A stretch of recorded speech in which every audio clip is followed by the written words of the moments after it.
you want to know the difference between TA, Flying J, and Loves, and I'm going to include Davis in this, it boils down to one thing: price. We'll talk about it. When he speaks from the heart and tells it like it is, we call that unscripted. Welcome to Unscripted from Hanging with the Hazes. What's happening, y'all?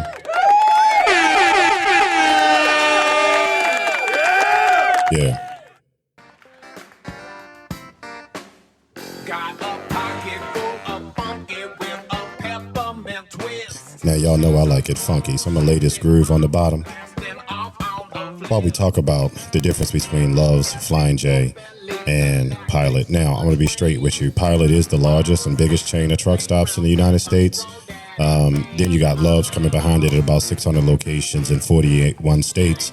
And then you got TA Petro, who have about 270 travel centers across the country.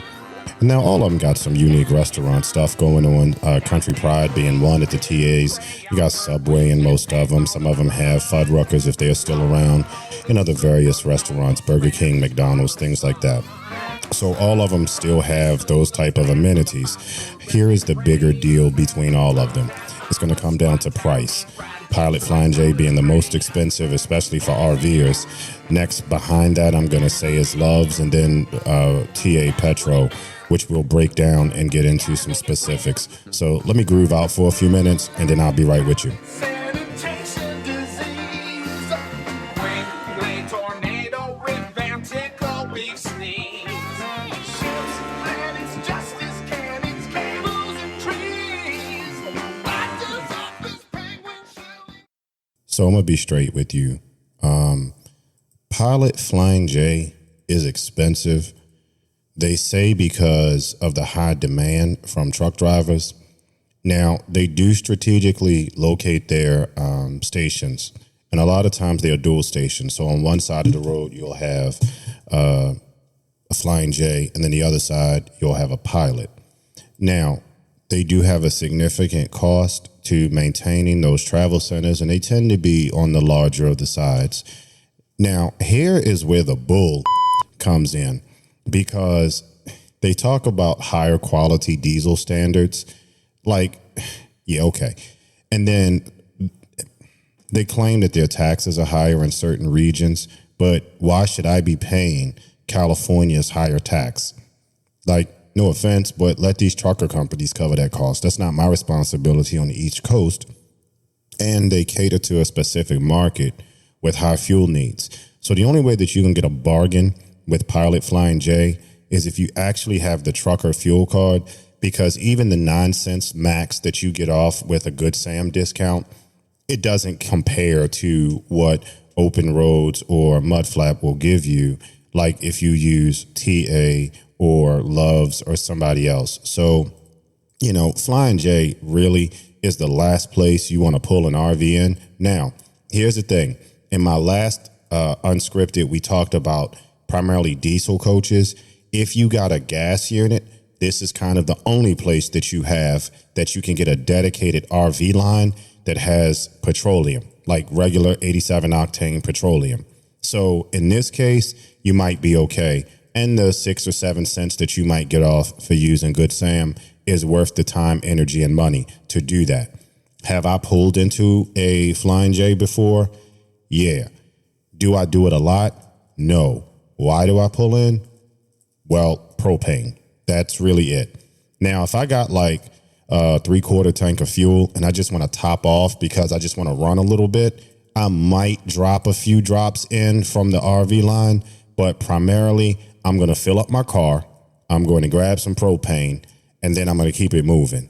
Sometimes I'll stop and grab, a few Z's over in their RV parking, but that's about the most that I deal with Pilot, Flying J. It's just not worth the cost of diesel there for me. Now, depending on who you talk to, there are some people with that will say that Pilot, Flying J does have a clean, fresh fuel. Let me just be straight with you.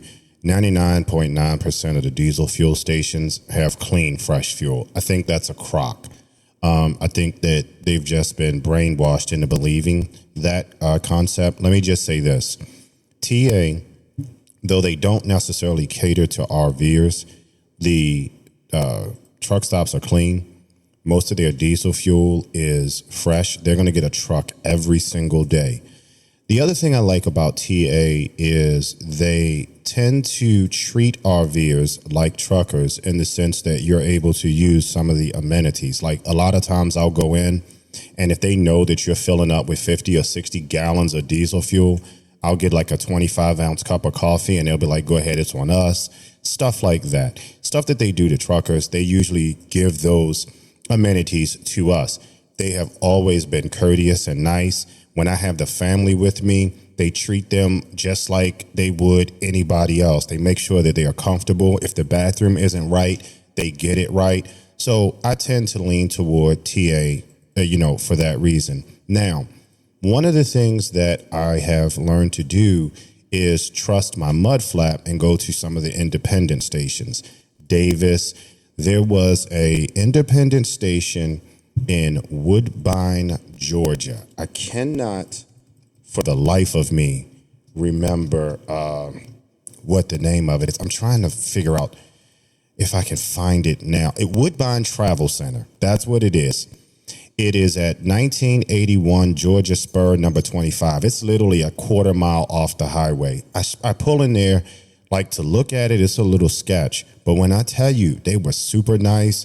The fuel filters on the pumps were brand new. Like they take care of the station. Now, this was October of 24. And on average, leaving that Baltimore, Washington area, headed south, I was looking at about $3.10, $3.15 a gallon. I filled up in Woodbine, Georgia for, are you ready for this? Drum roll. $2.79 a gallon for diesel. And it wasn't bad. Like I had no issues with it whatsoever. Okay. So you do get those type of independent type places with some of these apps that do pretty good. Loves I like because I like their coffee. I'm not going to lie to you. Got great coffee in Loves. Like that stuff that kept me awake. And I was really shocked that their coffee was so good. I am a huge Columbia bean type guy. They have the best. Trust me. Now, a good Arabica bean from TA ain't bad, but when you can get a Columbia bean that is bursting with flavor, I don't know who they use, but don't stop. Like amazing coffee there. So your Loves and your TA typically are going to be priced around the same. Petro is another one that we used while we went down. We went to Petro. I believe that was in Kenly, North Carolina, right up the road from the Flying J. Like we stayed overnight in the Flying J just because they had RV parking for that. We got something to eat there, but when we went to fuel up, we left there and we went over to Petro to do that. And they were really cool, laid back, nothing, too fancy or not fancy or whatever the case may be. Just really cool folks. And we really appreciated their hospitality there. Everywhere else we filled up was either a TA or something like that. And we did pretty good. So that's really the difference between all of them. Circle K, a lot of times, once you over 30 feet, you can be a little sketch. Mud flap. Let me talk about that really quick because I spoke about that in the last time. Depending on where you are in the Mid-Atlantic region, like a lot of the Royal Farms, you can go to mud flap and they have diesel islands there. They also have that mud flap card that you can use for gas. Now, the problem with most Royal Farms, where they're located, you're not going to be able to pull a gas coach in easy. You can, but you're going to block up some stuff. They do have separate diesel islands like on the Eastern Shore and some places around that Baltimore, Washington area where you can do that. Just pull a diesel coach in and do it. But unfortunately, they don't have separate gas islands. And that is the unfortunate thing with a gas coach. We will not get into a gas versus diesel debate. They drive me up a wall. Everybody's got something for a reason. But nevertheless, unfortunately, when it comes to fuel, your gas coaches do get the short end of the stick when it comes to those things. For y'all, I'm going to tell you, just stick with Flying J. Y'all will be able to get in there, get a dedicated island for gasoline. And the price is going to be relatively competitive. It's the diesel with Flying J that's just not. The only people that benefit from the diesel over there are your big trucking companies. That's it. So with that being said, it's been a pleasure talking to y'all. We'll get this posted up as soon as we possibly can. Thank you so much for hanging out with me. And as I always say, look, travel safe out there. It's nuts on the road. And I'm going to send this over to my man Funky Skunk, and I'm out of here. Be sure to join us on Apple Podcasts, Spotify, Amazon Music, and you can always catch us on Facebook and YouTube. Hanging with the Hazes.